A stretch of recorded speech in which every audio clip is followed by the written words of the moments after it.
C'est un pays dont on n'a encore jamais parlé en vidéo et pourtant c'est un point de passage central pour les migrants qui prennent la route des Balkans. Il n'est pas dans l'Union européenne et il partage une frontière avec la Grèce. Il s'agit de la Macédoine du Nord. Info Migrants y est récemment allé en reportage pour comprendre comment fonctionne ce pays de transit pour les exilés en situation irrégulière. On te raconte tout ça. Déjà, il faut bien comprendre que pour les migrants qui empruntent la route des Balkans, majoritairement des Afghans, Syriens ou Égyptiens, la Macédoine du Nord n'est très souvent qu'une étape dans leur chemin vers l'Europe de l'Ouest. Mais une fois qu'ils arrivent dans le pays, beaucoup de migrants sont interpellés par les forces de l'ordre. Par exemple, au mois d'octobre, environ 320 personnes ont été interceptées selon des associatifs locaux. Les exilés sont alors envoyés là, au centre de transit de Vinojug, dans le sud du pays, à quelques centaines de kilomètres de la Grèce. Pour te donner une idée, en 2024, 4055 personnes originaires de 35 pays sont passées par ce centre de transit, selon l'ONG locale Mila.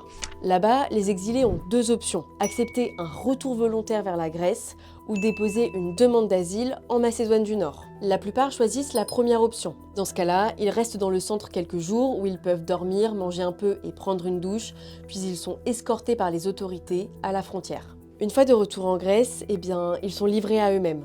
Et très souvent, les migrants rejoignent un passeur et repassent en Macédoine du Nord par un autre chemin.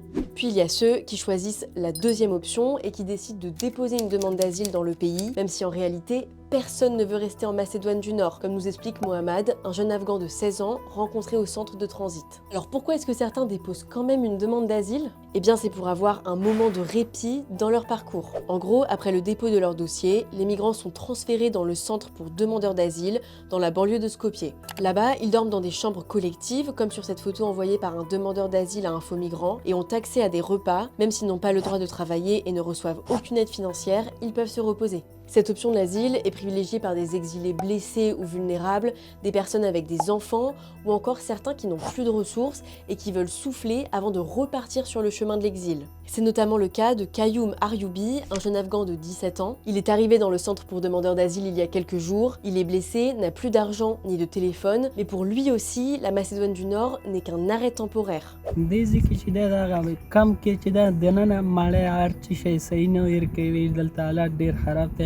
زه خپله غواړم چې مخته هاخوا ته لاړ شم سربیا خوا ته لاړ شم کچک لاړ شم یا څه رقم لاړ شم خو دې ځای کې هر چیز شی خراب دی تمیزي نشته دی هغه نشته دی بس دې خاطر نه مجبور یم لاړ شم. Petite précision, comme la Macédoine n'est pas concernée par la procédure Dublin, rien n'empêche les migrants de déposer une autre demande d'asile dans un pays de l'Union européenne.